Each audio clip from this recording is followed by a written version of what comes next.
Yeah, press it. I don't see us on there. Hey. Oh, there we go. Are we We're live? back. The boys are back. All right. Can everybody hear us? Maybe a quick comment on there that we are good to go, potentially. Maybe. Anybody? Maybe. Bueller? Anybody? Oh, it's counting down on Twitter here. I see it. Maybe it gives us a little buffer. Nope. Jay, we live? Yeah, there we go. Good to go. All right. All right. We go. Week Boys are one. back. Oh, my God. What a time. I hope everybody had an excellent summer, ready for football season, ready to crush it again. I'll try to get that light out of the way here. It's kind of crazy. But let's go. Let's get after it. We got a 13 game, 14 game slate. I've looked at this so 14 much. games. 14 games. All right. Well, week one, DFS breakdown. If you guys are new to the show, send us your thoughts, but we are here for you. If you got lineup questions, stuff like that, obviously maybe not like a 9-man lineup, but if you got a couple like lineup issues, maybe one or two, three guys, let us know. Cash game, GPP, whatever. But we'll go through every game here, starting off with Philly and Atlanta. Ghost, how are we feeling about Philly and Atlanta? I believe the total is at 48.5 right now, and Atlanta's -3. That line has kind of been between 3 and 3 in the hook. So Vegas is projecting a relatively high-scoring game, but a very close game. I do not know what to really expect with this game. I do have a ton of interest in DFS purposes, but I will start with you. What are your thoughts on Philly-Atlanta? Oh, man. I didn't think we would kick it off with Atlanta-Philly. It's one of my favorite games on the entire slate. So we're ready for this. Fired up to start talking about it right away. I know. I got a Gatorade, too. Let's get after it. There are so many good plays from a DFS and season-long perspective in this game. Like, are the offenses elite? No, far from it. It's not KC. It's not Buffalo. It's not any of those teams. But the defenses are even worse. And that's exactly what we need. So Jalen Hurts in this matchup against Atlanta's defense in a prime spot, an offseason surrounded by whether they're going to draft a quarterback, whether they're going to trade for Deshaun Watson, anything like that. He's got to be fired up, ready to go. Does he have a ton of weapons? Not necessarily, but a reigning Heisman Trophy winner isn't too bad to add to his wide receiver corps. So getting Jalen Hurts in our main cash lineup is definitely my move today. I think you're likely rolling with the same thing.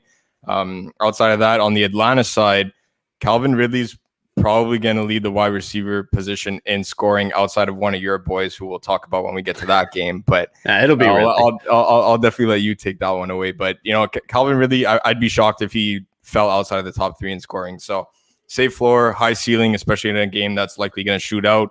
And then, of course, we have Pitts, the rookie tight end. I've never seen a rookie more hyped in an offseason, whether it be through draft season or anything like that. So I'm curious to see what he does out there. He looked good. Obviously, it's preseason. I don't really read much into preseason. You're playing 3rd and 4th string DBs that the large majority of them end up getting cut anyways. So I'm curious to see what he does. I really do like this game. And again, I didn't think we were going to start with this game. I was thinking it was going to be more halfway so that I can... Obviously, last season, we started a little trend where I would give a speedy wide receiver at a ridiculously low rostership percentage. That ended up going off. We had Gabe Davis a couple times. We had Rashard Higgins a couple times, just to name a few. And this week 1, my speedy wide receiver that is going under 2% rostered on both sites right now, on FanDuel and on DraftKings, is Jalen Reagor, TCU product. Going up against Isaiah Oliver is going to absolutely burn him to the house on a Jalen Hurts rollout. 60-yard touchdown for Jalen Reagor today. I absolutely love him at 3,700 on DraftKings. Yeah, I like the matchup for Jalen Reagor a ton here too. I don't know how much of him I'll personally have just because there's so many other guys on this slate I like, but I do like getting exposure to this game. I think Calvin Ridley should have an absolute field day. I know, like, when we first started seeing Julio miss games 2 years ago, we didn't really see Calvin Ridley's target share go up a ton. Last year we did. So I've like everything's going to go through this guy. Like you said about Kyle Pitts, 6'6". I think he runs like a 3.9 40, I guess, at this point with how much people love him. But like, we never see rookie tight ends go off, but he's going to play the slot. He's going to play out wide. I don't know how much he'll actually line up on the line. I'm interested to see that because I kind of just want to see him like try to block somebody, especially Philly's D line. But I absolutely love Ridley. I think Hurts is a perfect game for cash. What's wild to me is that Jalen Hurts ownership like doubled over the week. I think he was at like 4 to 5%. Now he's probably going to be 10, if not higher. I'll take the over on 10% ownership. It seems like everybody's in on him. Russell Gage to me is not in play unless you're full on game sack in this game if you want to. But I think when we have Arizona and Tennessee and that total just keeps climbing, I think it's at like 54.5 points. You have a slate with Kansas City on there. It's like, do you really want to get that cute with Russell Gage? Unless he was 3K, he is not. I think what you're saying about Jalen Reagor is a very, very interesting take. You're rarely wrong on these speedy wide receivers, and it seems like everybody's just going to Devonta Smith, right? Which makes sense. 4,500, probably their wide receiver one, but they drafted Reagor really high too. So I think that Rager's a very sneaky play. And real quick, we'll get moving on because we don't need to talk about this game too much. I think Miles Sanders is one of the best GPP running backs on this slate. He's 6,500, right in between all of the chalk of Joe Mixon, James Robinson, or if you go down a little bit more to Antonio Gibson. No one is going to play Miles Sanders. I love Miles Sanders for multiple reasons. One, it's Atlanta's D. Sure, Grady Jarrett is probably one of the best defensive line players, both pass rush and run blocking, but I think we're going to see a lot of cornerback blitzing out of Dean Pease. Shout out to Stobie for doing all the defensive breakdowns out there. And I think there's going to be check down city to Miles Sanders because there's no competition for Miles Sanders on this 53-man roster. Sometimes you just need to look at like the actual coaching and GM decisions. They didn't bring anybody in. I get Gainwell, but like I don't think we're going to see a ton of him today. Boston Scott has never been that big of a threat. I think he's had 2 good games, and now people just remember his name from that. Miles Sanders is a very, very, very talented running back. You know, you've seen him at Penn State. We've seen him kind of blow up sometimes last year, but it seemed like they were always putting other guys out in the field. If he stays on the field for, 55 to 60% of third downs today, I think Miles Sanders has an absolute field day. You got any thoughts on Miles? Over 100 yards, all-purpose yards, every single game that he's played with Jalen Hurts. I know it's not exactly 5 years together, but it's worth noting. Over 100 all-purpose yards for Miles Sanders, and they finally started feeding him the ball.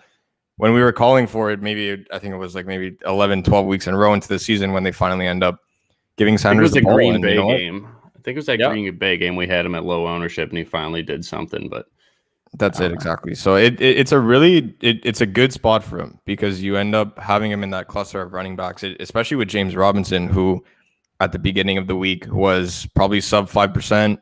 Because of the fact that everyone thought Etienne was going to play, and then he goes down with an injury, and all of a sudden he skyrockets. Raheem Mostert is picking up a ridiculous amount of speed in terms of ownership numbers too there. So you could look to a good pivot, and you don't have to change the structure of your entire build. It's not like you're going up to a Derrick Henry or one of the big 3 with Kamara, Cook, or McCaffrey. So I really like that. You keep your build structure the same. End up swapping out one of those running backs for Miles Sanders. Get it done. Yeah, absolutely. And then Mike Davis, he's going to be really popular. I don't really have much thoughts on Mike Davis. I like his price. I don't like the player. I'm probably out on Mike Davis because, again, it's a full slate. We can't play everybody.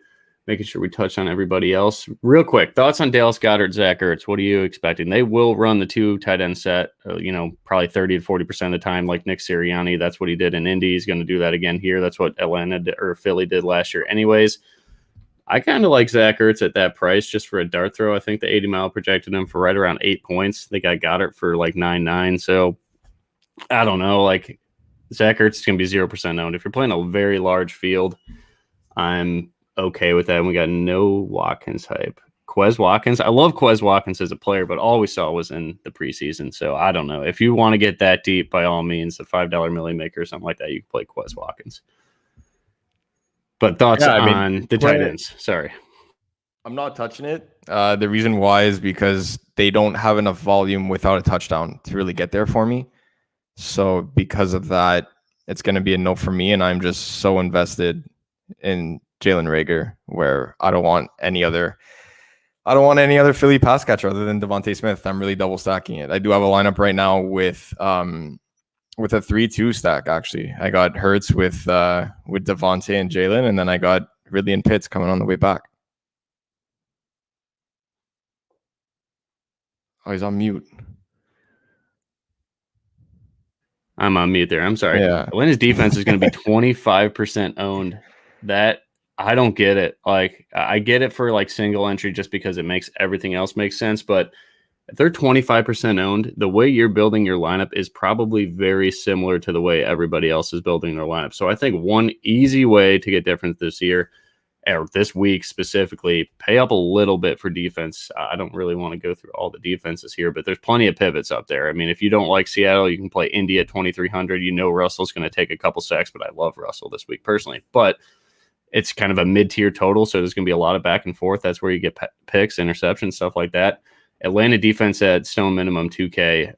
I don't care that they're 2K. I just don't see how they're going to get any points. It just doesn't. They're going to end up with negative points here. I don't probably. I really don't see it.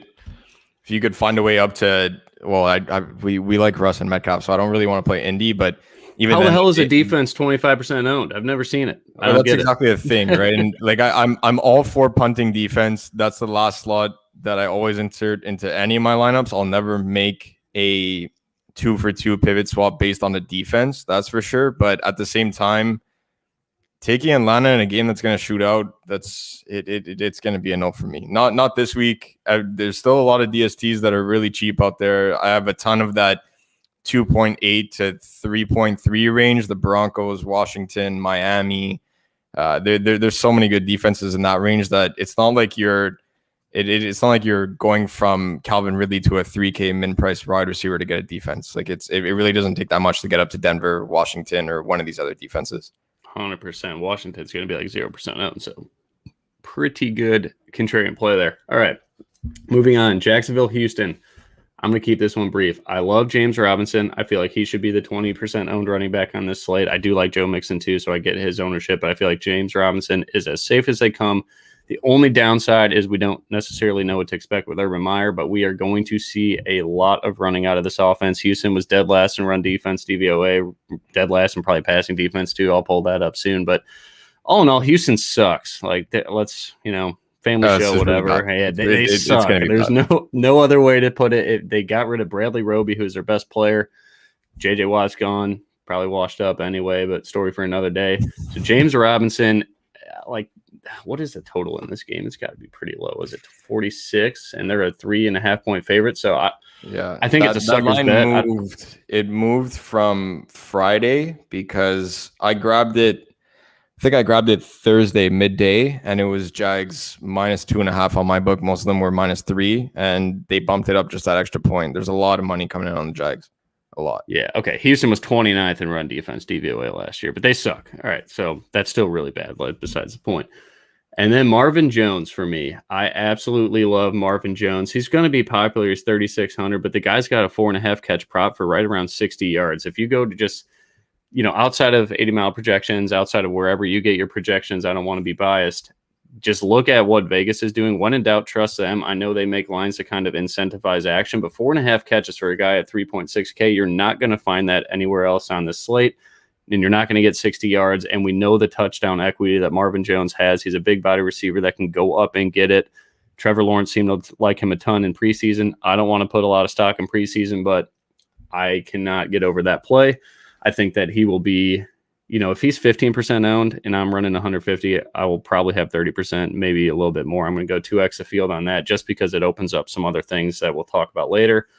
DJ Chark, Laviska made a shit ton of money for us last year ago, so shout out to him. But now he's priced up as like a mid-tier wide receiver instead of what he was last year. He's 5K. I think you're only playing those guys if you're playing Trevor Lawrence. I don't have a problem if you play Trevor Lawrence. I'm not going to play Trevor Lawrence, but Houston literally has no corners. I'm surprised they haven't called me up to go suit up and go play corner just because they need bodies out there. They're that bad. And if you're stacking Trevor Lawrence and, two of those guys, whatever you want to do, you could probably put James Robinson in that stack too, because he will be the pass catching down back. I just hope Carlos Hyde sits his ass on the bench. I, again, don't know what to expect with Urban Meyer, but you could run him back with Brandon Cooks. And I do have a quick gem for today is I like Nico Collins to score a touchdown. So I think it was like 3.5 to 1 on DraftKings right now. I haven't checked any other books yet. That's what I'll do after the show. I don't love Nico Collins in these lineups as like a 3K because I guess, sorry, I'm going on a rant here. The 3K value opened up that we'll talk about lately. I did love Nico Collins on the slate 2 or 3 weeks ago. I think now he's just more of like a touchdown upside. I'm going to get my exposure to him that way. Maybe 1 or 2 lineups game stacked like this, and that's about it for me. And I will maybe give honorable mention tight end to Jordan Atkins on Houston. I think he scores a touchdown today. Jacksonville was 24th, I believe, in DVOA against a tight end, and their defense is not, I don't expect them to be that much better. It's just Tyrod Taylor scares the hell out of me. So I'll have a little bit of Jordan Akins at 0% ownership and run it back with Marvin Jones or something. And that's a value little mini game stack, and you could afford a shit ton in that lineup. Ghost, thoughts on this game? J-Rob for me, Marv, that's it. Starts and ends there. I'm not playing any Houston guys just because, like you were saying, the 3K wide receivers really opened up. Outside of that's really my only exposure to this game. I do have James Robinson in certain contests. I do have him in cash. Obviously, we put that in our Discord chat. Make sure you guys go and join that, windailysports.com/chat. Make sure you guys hop in there. We're dropping knowledge throughout the entire day for your late night slates, everything like that. So James Robinson is certainly going to be in our cash core. He is in our main cash lineup right now. And then outside of that, I do have Marv in there. I really think that he's going to be that security blanket. Vizca is going to be more of that, Swiss Army knife type of player in that offense. And DJ Chark, I get it. He can burn people. He could run a decent route, nothing crazy, nothing underwhelming either. But Marv's the guy for me. I think Lawrence really relies on him today. Yeah, I cannot disagree with that. I don't like to have two guys on the same team in cash, but with Marvin Jones and that value, I think that's absolutely fine, assuming you're playing James Robinson in cash, because I absolutely love it. But moving on, the meme pick, if you didn't see it on Twitter, it was DK Metcalf, and that brings us into Seattle and Indianapolis. Seattle is a 3-point road favorite here. Total, I think, got up to 50 on DraftKings. I like to look at more Vegas-based books here see what their numbers is, because I think DraftKings can be manipulated a little bit.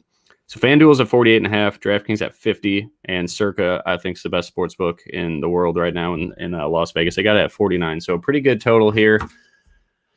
Low-key, I guess high-key, I love DK Metcalf this week. There's no Xavier Rhodes, and even if he was there, I think this is an absolute smash matchup for him. They're going to play a lot of cover 3 in Indy. And I'm very interested to see in what other routes that they have for DK Metcalf. Because sure, last year he did a lot of his damage just on go routes. But I think we're going to see with Shane Waldron, right, is the new OC from Los Angeles. I think that he's going to have a lot more routes for DK to run, maybe a couple quick slants to get under that cover 3. I think DK just has an absolute field day. I think Russell has an absolute field day. I think Lockett is a really good play as well. I know Chris Carson is quite popular. I'm not going to play him at all just because I'm putting, again, full slate. We can't play everybody. Like, you don't want to have 150 lineups and just have one lineup of Russ, one lineup of Carson, and just get exposure to everybody. That doesn't make sense. So I'm not playing any Carson. I don't mind you if you do it. I just don't want to run on Indy. I think they could be beat through the pass with Rock Ya-Sin and TJ Carey being the only two cornerbacks that have like good NFL experience. Those guys suck. So this should be a field day, and I always love Russ double stacked. But if I can't afford Lockett, I'm going to make sure that DK Metcalf's a priority for me. But I do want to tell you that I love Lockett.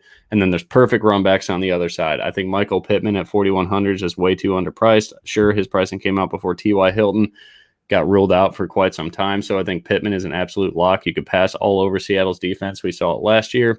And then a little sleeper I do like Paris Campbell finally coming back. I think the dude had like 9 targets week fast, 1. Man, he actually runs a 4-3. So, and he's going to play the slot. He's going to play outside. There should be a ton of matchups. I look forward to when he gets lined up with Trey Flowers, because he will absolutely burn that guy. It's whether or not, I just don't know what to expect with Carson Wentz. That's my only concern, that this isn't my favorite game to stack. It's probably second, is just because I don't know what to expect from Carson Wentz. And another run back as well, Jonathan Taylor's 4% owned. Seattle's defensive line got real bad in the offseason. I do not think they will be that good against the run, and they weren't really that good against the run last year. It's just people would throw it on them 40 times a game because they couldn't stop it. So Jonathan Taylor and Pittman on a run back with a double stack of Russ, Metcalf, Lockett sounds pretty sexy to me. I know Gerald Everett is going to climb up to 10% ownership. I get it. Like, the guy's good. Gross. He's a good talent. But when the hell does Russell throw the tight end? It doesn't happen. And I know, again, the thing that goes in Gerald Everett's favorite is Waldron, because they do love the tight end for the Rams. Everything in the McVay tree is using play action, getting those drag routes and everything. So I think it's a good spot for Gerald Everett if you need a punt tight end. It's just not for me because I think that all this is just going to funnel to DK and Lockett, but you could do that if you want. Any thoughts on this game for you?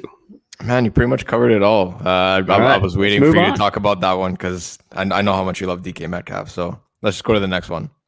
All right. Let's see. Quick question. Russ double stack DK Everett brought back by JT. Absolutely. Run back JT. I think if Pittman's a really good play too, but Pittman's going to be popular. And yeah, no one is playing Jonathan Taylor. I don't love Gerald Everett, but if you're looking for a reason to play Gerald Everett, maybe Shane Waldron again. His utilization for the tight end under McVay should be in your favor. Next game, Carolina and the Jets. I think the total's 45. 45 on the button. Carolina minus 3.5. I don't mind Darnold. I'm sure as hell not playing Zach Wilson, but I think you can do worse if you're crazy and you like crazy builds. I'm not going to tell you not to do it. Christian McCaffrey, I don't like that ownership, 22%. It is Christian McCaffrey, but this is a different offense, a different quarterback. I don't know what to expect. I think Joe Brady's offense is going to be awesome, but he has some stud wide receivers and pass catchers. So I just think it's a little too much to go around. I do like the under on Christian McCaffrey's rushing yards. I think it was like 79 or something like that. The 80 models got him for 64, I believe. And McCaffrey is minus 190 to score, so that is in his favor. His props total up to be 118 all-purpose yards. So, yeah, I mean, if you just look at the props, 5.5 catches, he should be a lock for 22 points. I think I got him for 22.7. So he's certainly a great play, but it's going to be very hard to put him and Dalvin together. I think I'm just going to go towards Dalvin.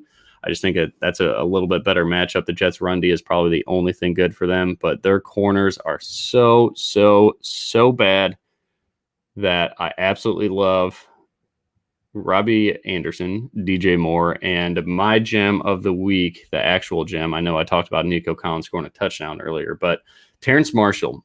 As all these guys opened up at 3K, we got Elijah Moore on the other side of this game. If you want to run those two back, him and Terrace out there, I'm sure you're listening before pregame here.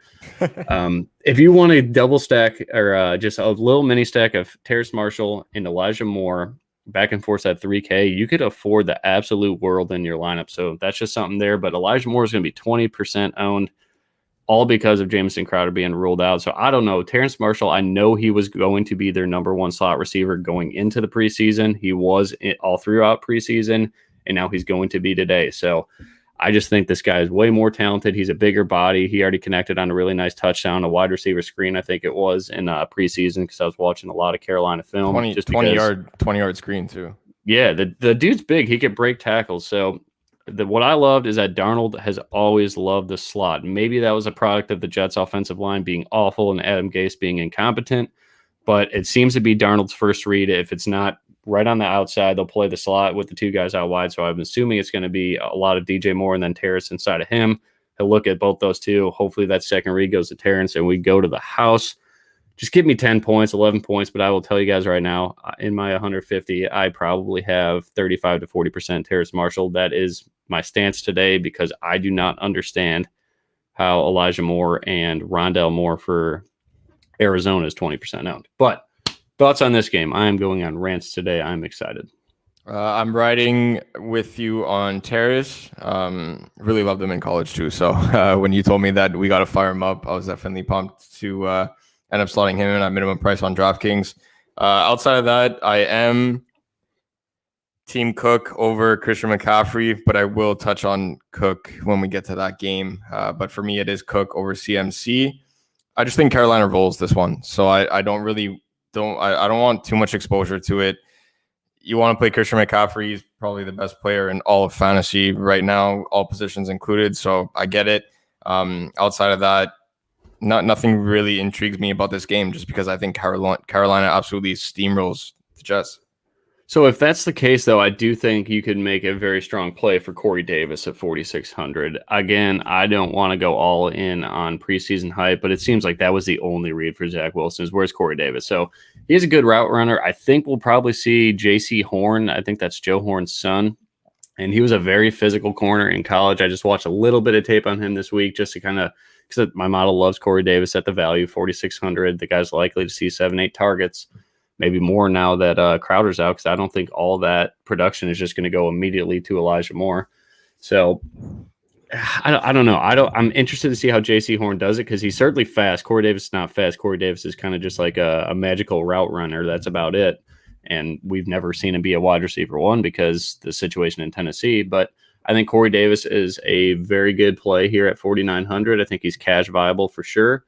And then punt tight end, if you need to go, Jordan Atkins is 3K. I think Dan Arnold at 2.6 is a better spot. I don't know what to, there's Darnold so many Arnold. weapons, man. There's so many. There's just too many mouths to feed. That's why I don't like McCaffrey that much.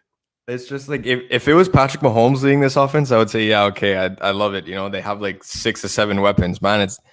I like Sam Darnold, but it's still Sam Darnold. It's like, man, who's to say that every single one of them doesn't put up like a 5 and 40 stat line? You know what I mean? Like, who's going to be that guy? So the only guys that hit value. The only guys that hit value for 5 for 40 is Terrace Marshall and Dan Arnold. Dan Arnold's not going to have 5 catches. There's just no way. He's not going to have 40 yards. No, I'm more like their trio of wide receivers, and even McCaffrey. Like, are they really gonna the man hasn't played in who knows how long now? Like, it's just, are they really? Are we expecting the 7-8 catches that we usually see from Christian McCaffrey with 60 to 70 yards? So even Vegas is down, because usually McCaffrey was walking 6.5 catch prop. Now it's at 5.5, and I think Juice is on the under. So I don't know. I don't want to talk anybody off Christian McCaffrey. I just think Ghost and I both think that there's just a lot of very talented players on this Carolina offense now, and there's a lot to go around. Like, it's not just all going to be, all right, McCaffrey, what can you do? And then on third down, we'll look for Robbie Anderson or DJ Moore. Like, there's a lot more to it now. So I just like going to Dalvin Cook, because that he's going to get, 25 touches most likely. San Francisco before Thanksgiving, it's Dalvin Cook, and then post Thanksgiving, it's Derrick Henry. I still like Derrick Henry today. Tevin Coleman, I'm assuming Zach is asking about here. I would never get that cute at all. There's just no reason to. I think if you're going to go that low in the running back spot in the 4Ks, Trey Sermon in this game is probably the only one I consider, and I don't love that just because you don't know. I mean, I do kind of love that because both these guys are going to get a lot of touches here. So San Fran's like a 9-point favorite over the Detroit AAA football team. Them and Houston I think they'd probably beat Houston, but that's it for me. I like Mostert. I like Trey Sermon, Ayuk, Debo. They're out of my player pool. I'll play Kittle because he's going to be 10% owned, and he probably scores a touchdown today, but I just don't see any pace in this game. I don't see why they'd ever want to have Kittle on the field for more than a half, just because they should just run the shit out of the football, and George Kittle's probably their best run blocker, actually, but I don't know. This game there's too many good games. I want nothing to do with this one outside of Mostert is a great price. Trey Sermon is a nice punt. I wouldn't play them two together in the same lineup. It kind of goes against each other, but if you need savings, I guess Trey Sermon's there. And Raheem Mostert is going to be relatively low owned outside of that, that Antonio Gibson chalk. If you don't like Gibson, go down to Mostert. You got any thoughts on this game? I'm not playing anyone from this game, Mostert included. I don't see how. I was thinking about it last night because I'm looking and I have Antonio Gibson everywhere, and he could be 15% owned, he could be 20% owned, he could be 50% owned. I don't care because I'm at 100% Antonio Gibson this week. So outside of that, and I was looking, I was like, man, Mostert's right there, $100 cheaper. Just keep your lineup the same, make the quick swap. It's really, but I don't see how Shanahan runs Raheem Mostert through the ground in week 1. With everything that they went through last season, where their team went from Super Bowl contender to top 3 pick because of, a handful of injuries to their best players. I don't see how Raheem Mostert, does he need 15 touches to go nuts today? No, not against Detroit, but you got to think, man. It's like it's week 1. He's really fast in the open field. I get that. He could take it 40, 50 yards to the house. But at the same time, for me, I'd rather just go the 3-down back that I know is going to catch the football. I know he's going to run the football against the 26th ranked LA defense. Like, for me, it's just, I don't see it. 8.5 spread for San Fran. They could play their backups and still win this game. So for me, I'm just staying away from it. I shipped all of my chips on Antonio Gibson this week. It's Antonio Gibson for me or nothing. All right, we'll get to that one. Great question by Trent here. We love this type of question. This is perfect. Yeah. You know your cash lineup already. I think you go with whoever you had first. Elijah Moore's props are going a little bit higher than Terrace Marshall now. He is 3.5 catches. The juice is on the over on that one, -130, and he's at 45.5 yards. So I think the value is on Vegas. If you're just looking at them, goes in favor of Elijah Moore. For me, Terrace Marshall grades out like I think 1.1 points higher. So to me, I would just go with whoever you had first, but you definitely want one of those guys for sure for the savings. You can get a Travis Kelce or a Dalvin Cook or McCaffrey, whatever you want to do there. Aaron Jones or CEH. For me, CEH. We'll get to that. I guess it depends. Give us some GPP stuff, unless it's season long. We love season long questions too. Minnesota, Cincinnati. Dalvin Cook, 20% owned. I think that's way too low. This is a great spot for the outside zone of Stefanski. These should run all over the ball or run all over the field on Cincinnati. And then Joe Mixon on the other side is the other chalk. So this is probably where everybody's starting with their running backs, especially in cash. I think if you use Dalvin and Mixon together, that's a great spot. Honestly, for me, my favorite exposure to this game is Kirk Cousins. I love Kirk Cousins. I wrote him up about how he does against bottom half pass defense DVOAs, if not the bottom 10. He absolutely carves them up. And all we need to do is we just need some red zone variance in our favor. So if you're riding with me on a Kirk Cousins stack with Thielen and Justin Jefferson, maybe Tyler Conklin, we could talk about. But they're going to get in the red zone a ton, right? They have a 25 or 26 point implied team total. That's quite high, very high on this slate. They're going to be in the red zone a lot. If Dalvin Cook does not get those touchdowns and they go with Kirk's arm or naked boot with Kirk, we've seen him run it, that stat can go absolutely nuts at combined 10% ownership. So you could play Kirk Cousins, Justin Jefferson, and Adam Thielen combined, and you're probably under 10% aggregate ownership.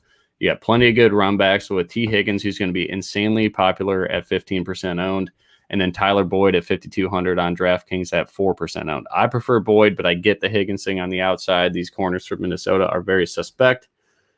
And then you could run it back with Joe Mixon too. If you double stack it with Jefferson and Thielen, I would run it back with two Bengals because that game script means this is going to be a shootout. Otherwise, Kirk is not going to pass much in the second half, and it's all going to be to Dalvin. So make sure you kind of make a game script theory. How does this lineup get to the top of the leaderboard, right?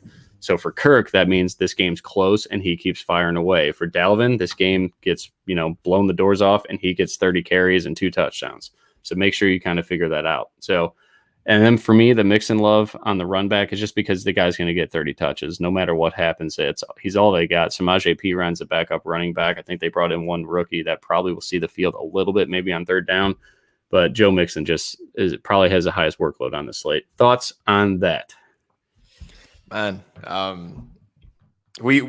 could have gone first about that game, or you could have gone first. We would have said the exact same thing. It's scary. Perfect. Should we move on?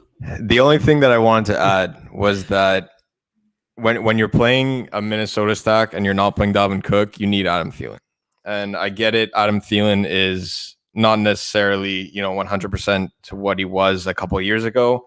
Still one of the best slot receivers and could play on the outside. 14 touchdowns last year. That's exactly it, right? And if we remember, I don't like Thielen too. Let me just say that I don't like Thielen, but the guy has a 30% red zone target share, only behind Devontae Adams for eligible wide receivers last year, and they lost Kyle Rudolph. They're gonna look for Thielen.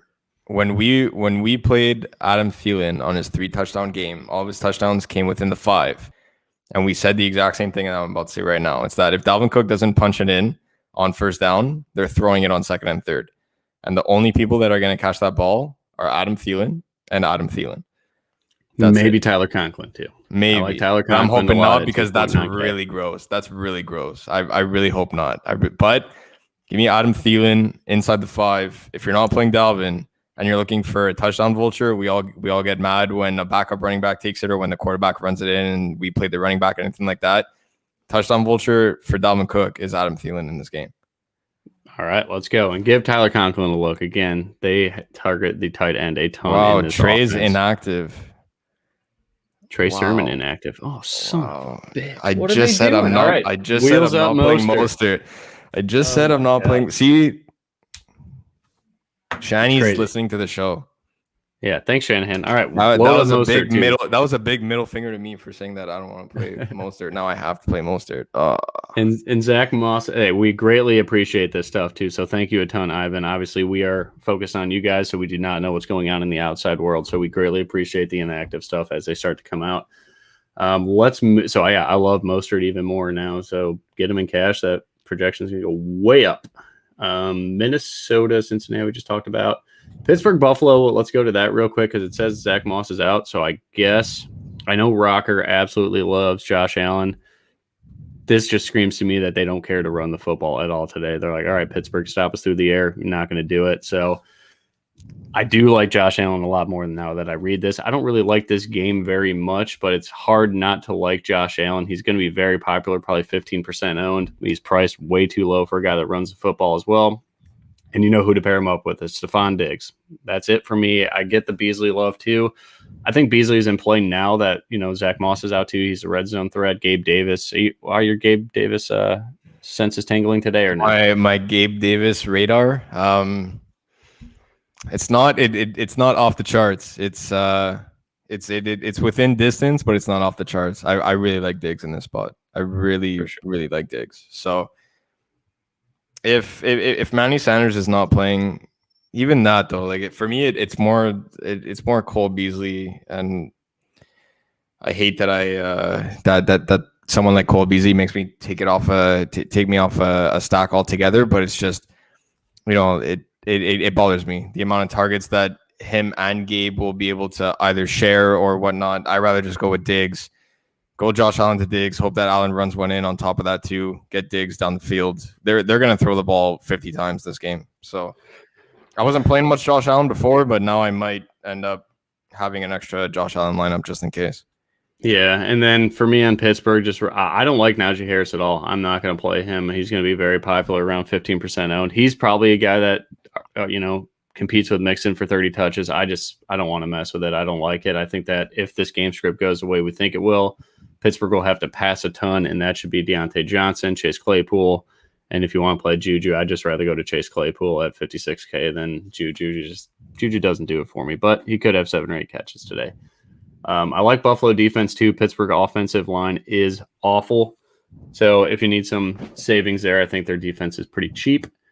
The Chargers and Washington, we got a very low total in this game. I think Washington D is in a great spot. LA is coming across the country to go to Washington, and this is an incredible defense in Washington, especially on the line. Really, the only place for me is Antonio Gibson. I will have a ton of him. I think his ownership may go down a little bit now that Mostert is likely to go up with Trey Sermon out. And then Keenan Allen, I'll always play Keenan Allen. I think this is a great spot for him to get 9 or 10 catches, especially with Eckler's injury potentially. I know he's nursing a hamstring, likely to suit up, but I think that just screams more Keenan Allen across the middle. You could always play Terry McLaurin, and then Logan Thomas. I don't love this matchup as much because Derwin James is probably going to cover him a ton.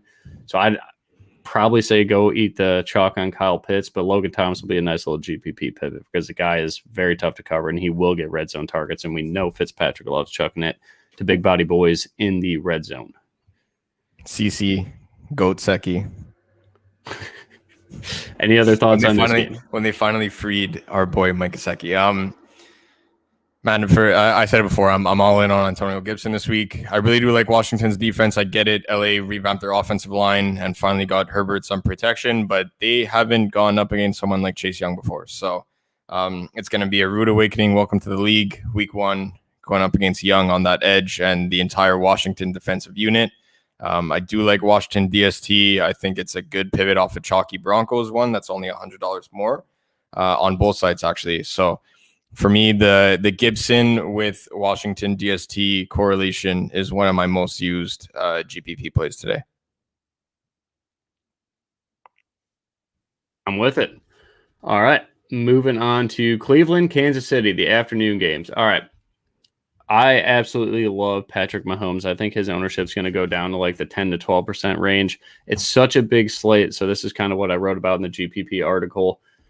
there's going to be so many people like, oh, Sam Darnold's cheap. Let me play him. Mac Jones is 4,400. Let me play him to win the millie. I think all of that stuff takes ownership away from the most safest play and the highest upside on the board. Oh, shit. We need Arizona, Tennessee, actually.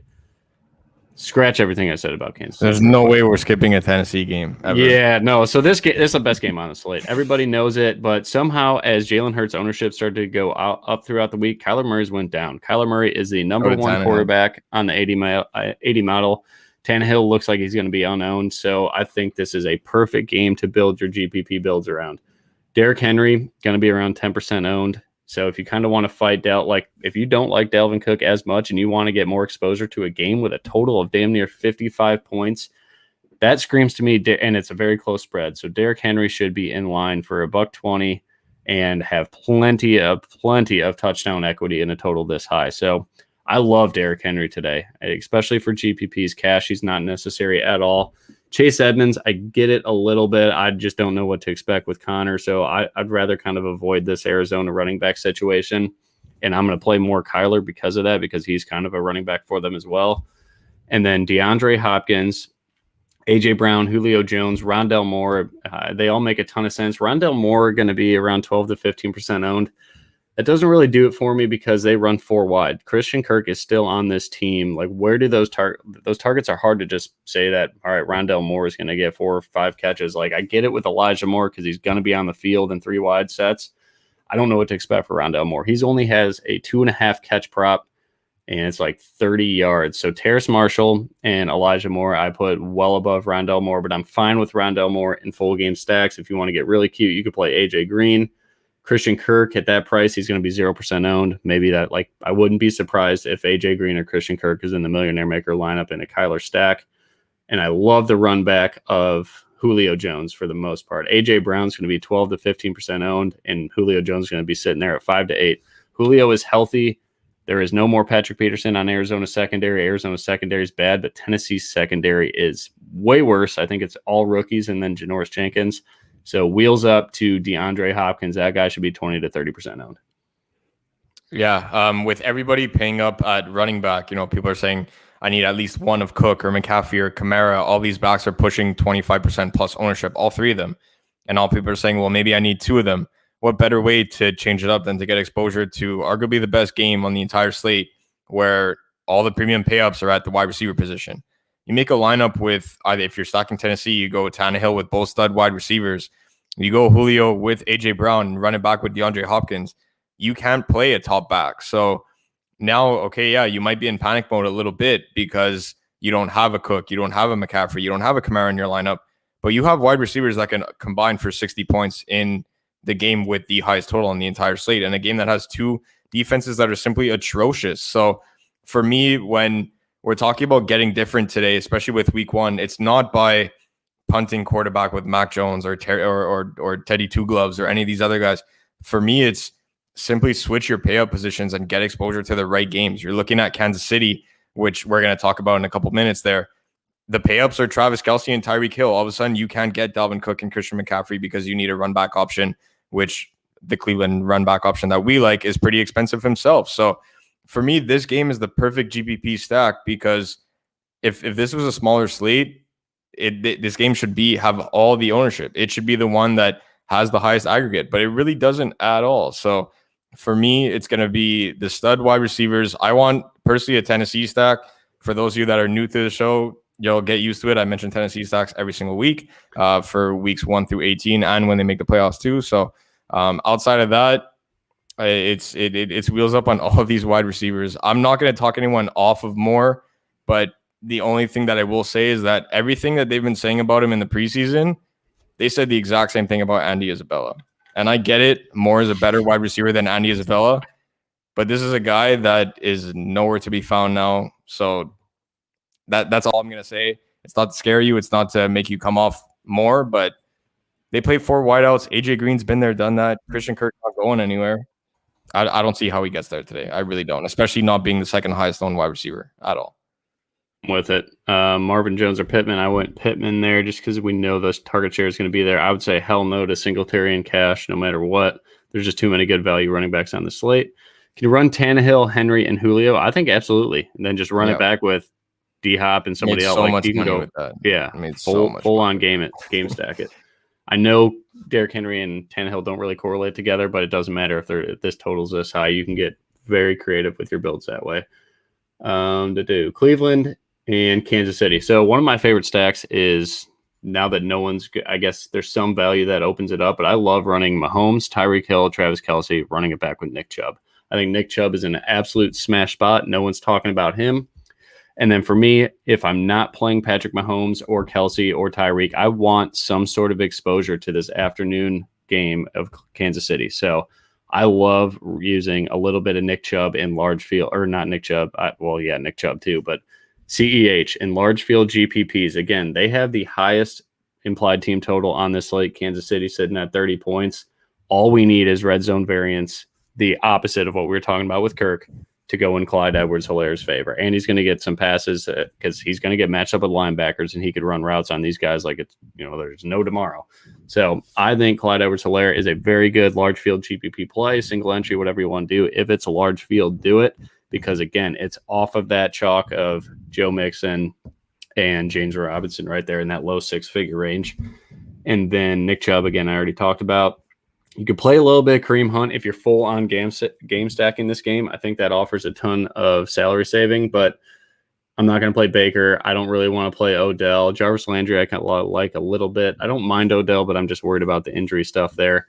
But I think that Clyde is going to be like 3 to 5% owned, and no one's going to play him, and everybody's going to watch Kansas City score 35, 40 points, and Clyde will have plenty of opportunities for touchdowns, a couple catches, and that's that. Ghost? I saw so much hype on Travis Etienne, right? And rightfully so. First round running backs, obviously going to draw a lot of attention. Everyone knew that, every analyst was saying that if he had declared the year before and was in the draft with Clyde Edwards-Hilaire was still the lead back of that draft class. I get it. It wasn't exactly his best year, considering it was his rookie year and he could have done a bit better, but COVID absolutely changed the landscape of professional sports in the entire world, obviously, but just coming in a rookie season is hard enough, let alone the fact that you don't have any preseason games. You're trying to learn a playbook by, you know what I mean? Like it's not exactly the ideal situation for him. Now he's had a full offseason under his belt, being able to go out there in the NFL's best offense. That for me is a good way to get different when we're talking about a guy that has seemingly no competition for targets. I'm not a Jerick McKinnon guy at all.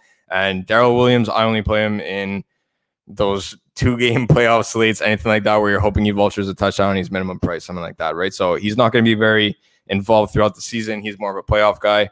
Outside of that, I really like exactly what you talked about, but I will flip the switch a little bit and take Kareem Hunt over Nick Chubb in that stack. Not just for the in theory-wise, it makes sense. That's it. So for me, the extra $2,000 really got me to where I wanted to be with that lineup, where I have Mahomes, Hill, and Kelce. My run back is Kareem Hunt, and not many people talking about Kareem Hunt. Again, Nick Chubb is in an absolute tremendous spot, as is Cleveland in general. But Kareem Hunt last season, weeks 1 through 13, that's a pretty good chunk of the season, averaged over 13 touches a game. 13 weeks in a row, over 10 carries per game as well. So he's not going away. It's not like he's going to be on the sideline. And when I'm playing the script where it's going to be a KC onslaught and they're keeping things going, Nick Chubb is not going to be the one that really keeps up that pace. For me, it's going to be Kareem Hunt out of the flat, maybe even see a couple snaps in the slot. I hope a guy could dream, even though it's not going to happen. I really hope that does happen. But for that, it's Kareem Hunt with the game script that I'm predicting. I want to see a Mahomes onslaught. I'm not playing CEH in that stack. I am playing him elsewhere. But in my stack lineup, I am running it back with Kareem Hunt because I want Mahomes to go out there, throw for 304, 2 to Kelce, 2 to Tyreek. And for me to get that pace going and for Mahomes to do that, I need Kareem Hunt on the field doing some serious damage in the open field. That makes 100% game theory sense. I absolutely love that, Ghost. Good take. Hardman, Pringle. I'm more on Hardman than anything. I'm not going to play Pringle or Demarcus Robinson. I'm just not getting that cute. Too big of a slate. And guys like Elijah Moore, Terrace Marshall, Rondell Moore are cheaper. I'd rather go there. There's a lot of 3K wide receivers out there. Marvin Jones, we've already talked about those guys. Yeah. All right, move on. Green Bay, New Orleans. I don't have a great read on this game. I do like Aaron Rodgers because he's going to be 3% owned. I think you always play Rodgers when he's that low owned. Stack him with Devontae Adams, who's only going to be 15% owned. Usually he's 30% owned on these slates. And Aaron Jones' price is criminal. So what I like about Aaron Jones here is the fact that Jamal Williams is gone, and Jamal Williams took a lot of passing down work away from Aaron Jones. A.J. Dillon's still there, but he is not going to take passing down work away from Aaron Jones. I think Aaron Jones is going to be their number 3 receiver, right behind Devontae Adams and Randall Cobb. MVS apparently had a great camp. I know people are talking about him, so you could always play him in a millionaire maker because he's just one deep all the way. It sounds like Lattimore is likely to miss this game too. So I like that a ton from the Aaron Rodgers perspective because when this guy's pissed off and on a mission, he's going to go nuts. So I'm all for the Green Bay stack here. They're probably my 4th favorite stack on the slate, and there's just no ownership going that way at all. And you could play Aaron Jones, Devontae Adams, and Rodgers. You could run it back with a chalky-ass Marquez Callaway if you want. You could play Kamara, but to me, Kamara is a little overpriced for change in a system because we're still paying the price for Alvin Kamara that we all know and love, right? The guy's going to get 6-7 catches and, 15, 16 carries. I get that, but the passing down work is going to be a little bit different. Lombardi's gone. He went to the Chargers. That's why we liked Eckler so much this offseason. I'm sure Alvin's going to get plenty of dump offs, but to me, at 20% ownership, I just don't like change. I'd rather see what Jameis Winston and Alvin do together because when Drew Brees was not out there last year, I know it was more Taysom because we didn't really see Jameis at all. Alvin Kamara did not do shit. So to me, I'm going to wait and see. There's too many good running backs. I'd rather go to Derrick Henry at 8.8, go up to Dalvin at 9.1. But if you're stacking this game, I think it makes perfect sense. And that's it for me. I think Green Bay's in an elite spot right now, especially if Lattimore's out. And Rodgers on a mission is something I'm always interested in. Absolutely. This game was actually one of my top 3 stacks before obviously disaster hit New Orleans there because Aaron Rodgers in a dome week 1 after the all season that he had, that would have been really fun to get that at little to no ownership. You get a Rodgers, Devontae, and Aaron Jones. When we saw his price, the first thing we texted was did they put a 6 in front of his price instead of a 7? Like, what is going on here? So that would have been one of my favorite stacks. The reason why I have very little exposure to this game outside of a couple one-offs, I do have Devontae in some lineups. I do have Aaron Jones in some lineups. I didn't fully stack this one because I don't know who to run it back by. There's no way that I'm playing a 20, 25, 30% owned Marquez Callaway in any lineup. No. I'm not even playing him in cash. Like, I'm even going against my rule where you eat the chalk in cash. I'm not even playing him in cash. And then you flip the script and Alvin Kamara is the same thing. And you touched on that beautifully where you just said that we don't know what Jameis is going to do with this offense. So it would look different if Michael Thomas were playing today. It would look different if Drew Brees was still behind the center. Like, for me, there's too much change there, including the fact that your wide receiver 1 is a borderline wide receiver 4 on the best NFL offenses. So for me, they only have one guy to cover out there. It's really not a game that I'm looking to stack. I like Aaron Jones simply because of the fact that he's way underpriced. But even that, if there's one spot that I want to avoid on the Saints, it's Marcus Davenport and that defensive line. So it's kind of tough for me to get a read on this game. I don't mind a little Aaron Rodgers Devontae action, especially with how little attention they're getting on this slate. If Marshawn Lattimore is out, Devontae can easily score 3 times today.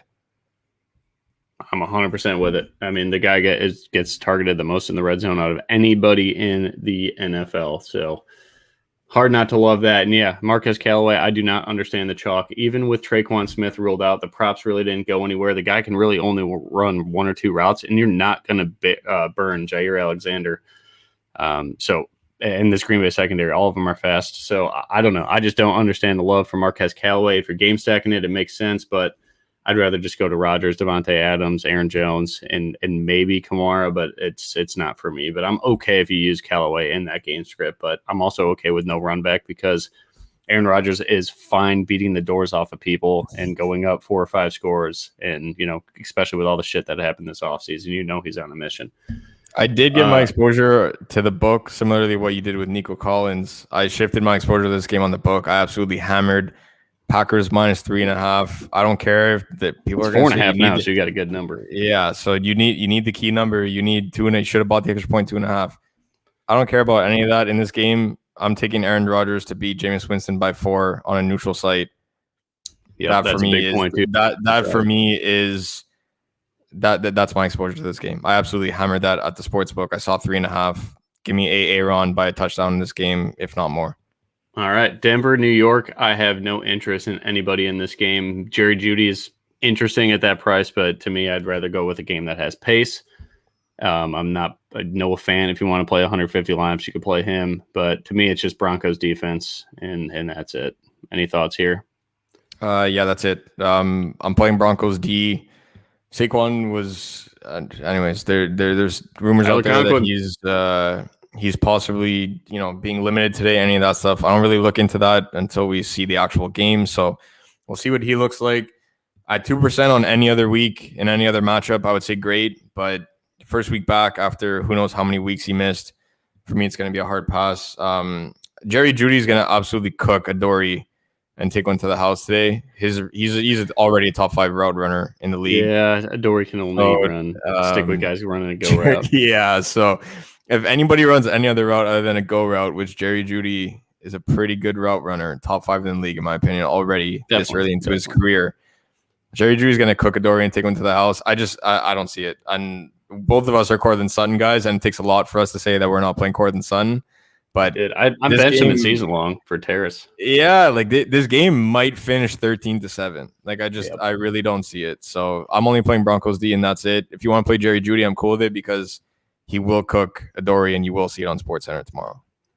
All right, quick finish. Miami at New England. No idea why this is an afternoon game. Only people in the player pool for me in this one is Damian Harris and New England Patriots D. I like that little mini stack. I'm scared to death about it because I have no idea. You cannot handicap Bill Belichick running backs. You can run all over Miami. I just hope it's Damian Harris. If he's going to be 2 to 5% owned, I'll put 10% of my 150 out there and make sure that's paired with the Patriots defense because Tua sucks. Sorry, Miami folks. And I do like Mike Gesicki a little bit. He will be in my player pool. Jonnu Smith, if you want to get that cute, I get it. I think it's, Bill's going to go back to running 2 tight ends like we saw with, that murderer guy and then Rob Gronkowski, but it's not Tom Brady. So I'm interested to see how I'm excited to watch this game just to see Mac Jones and against a good defense and Brian Flores, who knows likely what Belichick is thinking. So I don't know, but to me, it's just there's too many good games. Denver, New York, Miami, New England just don't do it for me. But I do like a low-owned Damian Harris just in case he goes absolutely wild. I need to be on that train leaving the station there.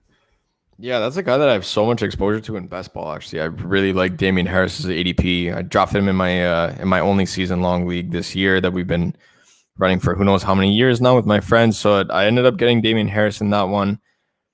Outside of that, I like actually both defenses in this game. I like Miami's defense. I think their DBs, they have one of the best DB cores in the league. So going up against a rookie quarterback and Mac Jones, who I'm not exactly high on for his career outlook, I do like Miami's defense, and I like New England's defense, getting everybody back. You like people tend to forget that last year there were not only a ton of injuries, but there were so many opt-outs with COVID, right? And New England got everybody back. So going up against Tua, I think he's good for at least 2 picks today. We are not Tua truthers at all, or at least correct me if I'm wrong, but I'd like to think that neither one of us are Tua guys. So I like both sides on just with defense. I'm always gonna have some interest in Damian Harris. I'm just taking the wait and see approach because again, I'm just so invested in Antonio Gibson. I'm not really playing anyone else in that 5K running back range. I have Antonio Gibson everywhere.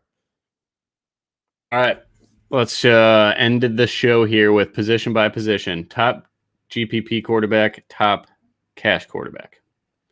Yeah, you go first. You start off. All right, top cash quarterback. I know I like Jalen Hurts a ton, but it's going to be Kyler Murray. Top GPP, Kirk Cousins. Actually, Russell Wilson. Sorry, Russ. Honorable mention, Kirk. I'm breaking my own fucking rules here.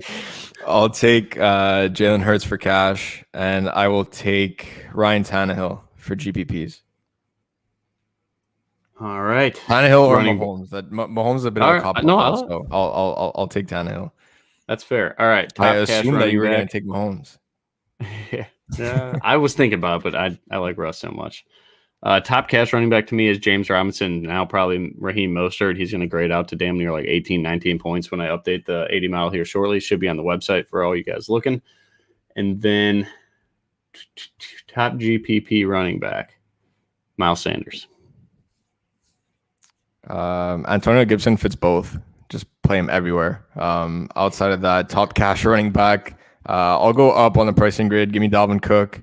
And top GBP, other than Antonio Gibson, I will take Kareem Hunt. Wild. I did not see that coming. I like that, though. You're sticking to the game script and it makes sense. Wide receiver. Top wide receiver for me in cash. Oh, man. I don't know. I'm going with Terrace Marshall. I'm locking it in. And then top wide receiver for GPP. God, I love Julio, but I got to say Adam Thielen. I love Ridley, too, for cash, too. You're not taking your boy? Oh, Metcalf? Well, I thought that goes without saying with Russ. Okay, yeah, that's fair. All right, Metcalf. I assume everyone here already follows you on Twitter, so... Yeah. Top cash wide receiver. Top cash wide receiver for me is going to be Calvin Ridley. And top GPP, I will go with...